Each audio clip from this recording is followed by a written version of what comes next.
Qu'est-ce que c'est? C'est la maladie, c'est la vieillesse, c'est les douleurs, c'est enfin tout ce que vous voudrez, quoi. Hein. Oh, j'étais bien installé dans le sein de la terre, et voilà que ça commence à ne plus très bien marcher. Hein. Qu'est-ce qui va se passer? Est-ce que vous voyez? Hein. Et puis ça se complique, ça s'accélère, ça s'accélère, et il n'y a pas, il faut y aller, il y a quelque chose qui me pousse, je voudrais rester, mais il n'y a pas, il faut que j'y aille. Et avec la différence que le petit suit ça tout à fait instinctivement, le tout petit enfant dans le sein de sa mère, tandis que l'être humain, il ressent tout ça dans son intelligence. Il le tourne. Je ne sais pas où je vais, hein, disait notre sœur, je connais pas. Je sais que j'y vais, mais où? Et comment c'est? Et qu'est-ce que ça va être? Je ne te connais pas. Je n'ai pas l'expérience de cette nouvelle vie. Je sais maintenant que je ne meurs pas à proprement parler, au moins le chrétien, mais je n'ai pas l'expérience de cette nouvelle vie. Qu'est-ce que vous dites alors, en fait, je dirais, il faut passer par le vagin de la mort. Mais dès que j'ai traversé, je suis dans le sein, le troisième sein qui va me faire vivre pour l'éternité, qui est le sein de Dieu. Le sein de la mer, le sein de la terre, le sein de Dieu. Avec toujours la pérégrination, le voyage. Nous sommes des êtres qui passent. Nous sommes des êtres en voyage. Et c'est pourquoi c'est terrible ceux qui s'accrochent à un moment du voyage et qui ne veulent plus aller plus loin. Ils arrêtent la progression. Toujours plus loin, avance en eau profonde. Et n'oublie jamais que ce n'est pas toi qui traces l'itinéraire. N'oublie jamais que ce n'est pas toi qui indique le but, ni l'itinéraire. C'est moi. Je suis ton Père, tout-puissant, tout amour. Je t'aime et je t'appelle. Oh, c'est ça. C'est ça à dire. Mais alors, vous voyez, il faut que ça devienne une espèce de conviction profonde, une espèce de certitude. Il faut que nous ayons envie d'aller chez le Seigneur.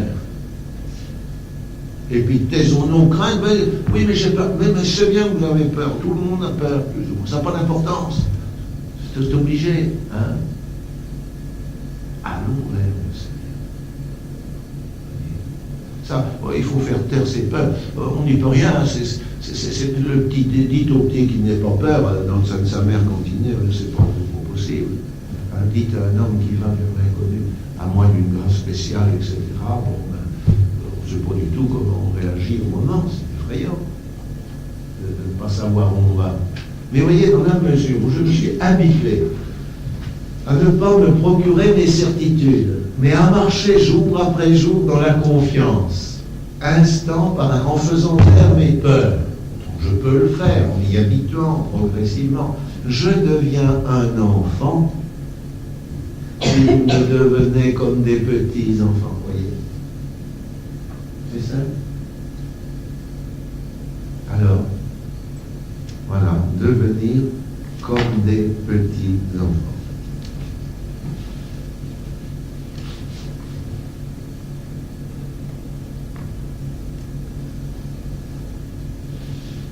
Vous voyez bien, on va chez le bon Dieu, on dit. Mais non, c'est pas chez lui qu'on va. Comment il faut dire pour être juste? En. Voilà. Je m'en vais en Dieu. Et ce qu'est Dieu, je le serai par participation, bien sûr, par nature, je ne suis pas Dieu du tout. Ah ben alors là. Mais je vais le devenir. Vous êtes. Nous sommes divinisés le jour de notre baptême. Et cette grâce de cette vie qui envahit la nôtre, et c'est tout le sens de l'itinéraire du voyage, du pèlerinage, cette vie va petit à petit prendre toute la place en nous, nous envahir. Et puis alors, si ce n'est pas tout à fait envahi au moment de la mort, il y aura l'autre étape par-delà. Mais nous serons totalement, c'est ça, un saint, c'est celui qui est totalement envahi par Dieu. dans notre impuissance, il ne faut pas se décourager, il ne faut pas se dire j'y suis pas, ou on est con. Non, non, c'est on s'abandonne. Peu importe. Il est mon Père et il m'aime. Voyez-vous, même ceux qui ont eu des apparitions, et il y en a plus qu'on ne croit, je crois, même ceux qui ont eu des apparitions n'ont pas vu Dieu. Non. Ils ont vu une image vivante, authentique, si vous voulez. Mais c'est une image d'eux, ce n'est pas Dieu, dans son essence et dans son mystère. C'est Dieu qui s'est adapté à eux dans une image vivante pour qu'ils prennent conscience. Mais ce n'est pas Dieu. Et en tout cas, ces apparitions ont toujours pour résultat de provoquer l'amour. Ils se manifestent comme l'amour. Vous avez entendu peut-être André Levé, un homme qui était en prison et qui a eu la part, vous l'avez entendu, je résume simplement pour dire, et pour bien montrer qu'il n'a pas vu Dieu pour autant, et que pourtant il a eu une apparition authentique de Christ. Il était dans sa cellule, c'était vraiment un perceur de coffres de banque il y a une quarantaine d'années, et il avait fait déjà je ne sais plus combien d'années de prison, mais assez considérable, et il s'était 15 ans, je crois, et il s'est échappé 7 fois. Vous savez, c'est un rude lapin, parce qu'il faut le faire. 7 fois. Alors il était au quartier de sécurité, c'est-à-dire garder, regarder, surgarder, etc., enfermé, et tout. Et puis voilà qu'il s'ennuyait à mort dans son truc, et il écrit à un copain curé dont il s'était moqué un jour dans la rue, et qu'il l'avait reçu très gentiment, il était devenu son ami. Il dit, je m'embête, il faut m'envoyer des livres. Alors, un jour, le surveillant arrive, portant un bouquin, il dit, voilà, il y a un paquet pour vous. Je croyais qu'on n'avait pas le droit de m'envoyer des paquets dans les quartiers de sécurité. Ah, dit, oui, mais ça c'est spécial, c'est la Bible. C'est ça que la Bible? Ben, lui, je crois que c'est un bouquin qui parle de Dieu. De Dieu? Mais je fous du moi, le curé. Ah, on va voir ça, qu'est-ce que c'est que ça? Alors il prend le bouquin, il ouvre le bouquin, il le met par terre, il dit, moi ça ne m'intéresse pas, il jette un coup de pied dans le coin, puis il s'en occupe. Quelque temps après, s'ennuyait tellement, il dit, je vais voir quand même ce qu'il y a dans ce bouquin. Alors il ouvre. Et puis, il est l'eau changée en vin. Oh, qui dit ça, c'est mon affaire.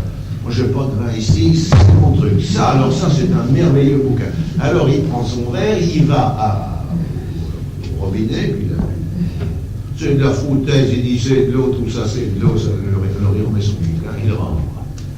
Et puis, il recommence, quelques temps après, il s'ennuie, il recommence. Et il ouvre le bouquin au hasard. Et il tombe, Jésus marche sur les eaux. Oh, qui dit c'est encore de l'eau, j'en veux pas. Il le jette dans son coin. Qu'est-ce que vous voyez? Non. Et puis ça avait peut-être tourné dans sa tête. Puis l'homme. Puis un jour, il dit, mais après tout, Dieu, moi je ne sais pas s'il existe, après tout, moi j'en sais rien. Mais au fond, si tu existes, moi je ne refuse pas de croire en toi. Pas du tout. Mais t'as qu'à te montrer, on n'a pas idée de se cacher, et puis demander aux gens de croire en lui. Alors montre-toi et je crois. Alors là, tu verras, ça marchera. Mais tant que tu ne te montres pas, tiens, je te donne rendez-vous. Tu viens, je ne sais plus, mercredi, je crois, mercredi soir, à 2h du matin, tu viens me réveiller. Et puis là, je t'assure, on va s'expliquer.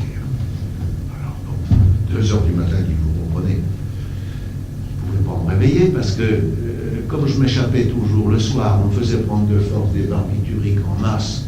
Je dormais comme une masse. Impossible. Bon. Et il avait dit ça un peu, mélangé un peu de vraise, vous voyez. Puis à 2h du matin, le jour dit, il dit, je me suis senti secoué. Mais alors quelque chose de terrible, comme un prunier. Bon, je dis, qu'est-ce que c'est que ça? D'un seul coup, je le vois, mais qu'est-ce qu'il a? Mais enfin, qu'est-ce que c'est, là, les surveillants maintenant qui viennent nous réveiller la nuit? Ça ne va plus. Et puis, je dis, mais qui est là? C'est Dieu. Il dit Dieu. Enfin, qu'est-ce que ça veut dire, ça? Allons, qu'est-ce qu'elle est là? Alors là, une voix très très forte, je suis Jésus. Tu m'as donné rendez-vous, mais rappelle-toi, il est 2h du matin. D'un seul coup, cette voix qui lui rebondissait jusqu'au fond du cœur, il réalise, il se rappelle, il réalise. Et il dit à ce moment-là, j'ai vu les murs de ma cellule disparaître. J'étais dans le bleu, dans l'éther, et puis juste devant moi, avec le sol. Et j'ai vu tout en haut, j'ai vu un homme qui qui arrivait vers moi, qui descendait d'en haut comme ça vers moi, et qui a mis ses pieds juste devant moi. Il était couvert de sang, il avait des trous dans ses pieds, ses mains, etc. J'ai su que c'était mon Dieu.